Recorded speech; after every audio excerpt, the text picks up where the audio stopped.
Përshëndetje.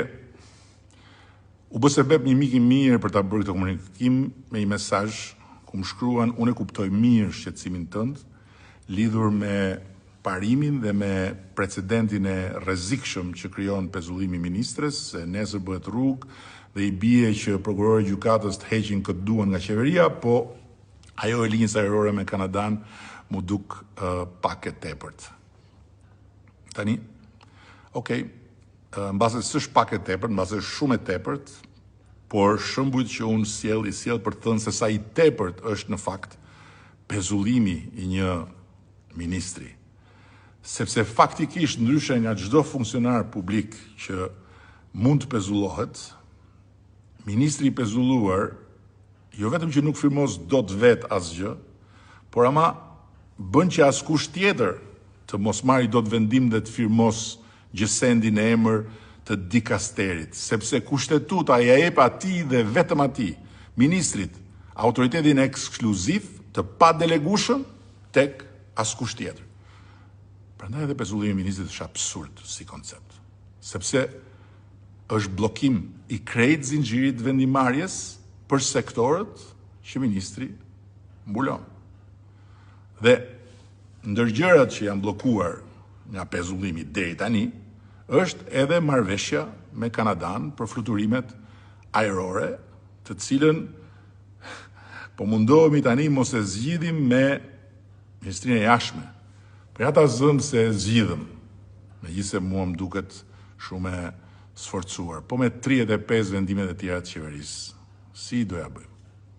Po me lejën e ndërtimit për investimet në energji të rinovueshme, në infrastrukturë, në godina publike, që kanë kaluar në KKT dhe nuk zbardhen dot pa firmën e pezulluar.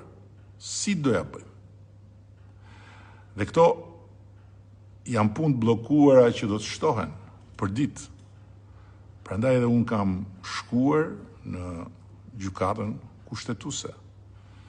Sepse nuk jam këtu për të folur për parimin e mossënimit të balancës mes pushteteve teorikisht, për mos ndërhyrjen e një pushteti tjetër në përbërjen e ekzekutivit teorikisht, për mosmarrjen e kompetencave të kryeministrit nga një prokuror I gjykatës teorikisht.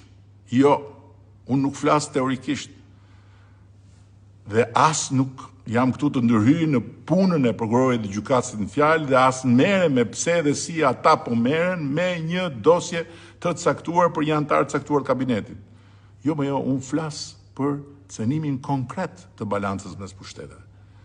Për ndërhyrjen konkrete, brutale, në përbërjen e qeverisë, për marrjen konkrete të kompetencave që kushtetuta ja jep kryeministrit, mua në këtë rast, dhe nuk thot gjëkundi që ato mund t'i përdorin sipas qefit, apo sipas tyre, sipas nevojës, edhe prokurorët e gjykatësit.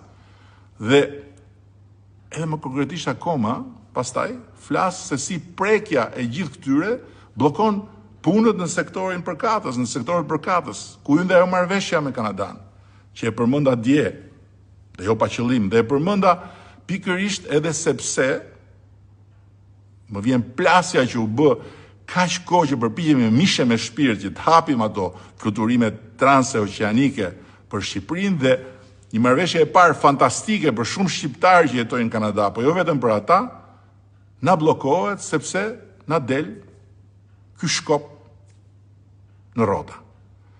Dhe besoj që sa shpjegova dhe sa po shpjegoj këto ditë je përgjigje edhe pyetjes: po mirë, pse nuk e heq ky ministren dhe ja ku u zgjidh edhe ky problem bashkë me gjithë litarin që I bëhet kular këmbëve të atyre sektorëve duke bllokuar punën.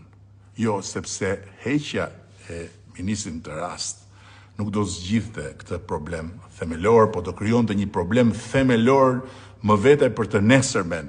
Jo për mua, po për çdo qeveri, pasi miu I çbalancimit pushteteve, që do të kalonte këtë herë në mustaqe me idenë se ministrat mund të hiqen pa gjyq, mund të hiqen pa vendim formës prerë, mund të hiqen pa dorëheqje, mund të hiqen pa vendim të kryeministrit, dhe thjesht njafton një mas sigurie në një gjykatë shkallës parë, do të kthehej në ujk që do kafshonte qeverit, do përbuste parlamentet, do përqeshte votën popullore nga ku edhe buron përbërja e çdo qeverie. Ja pse kam shkuar unë në gjykatën kushtetuese.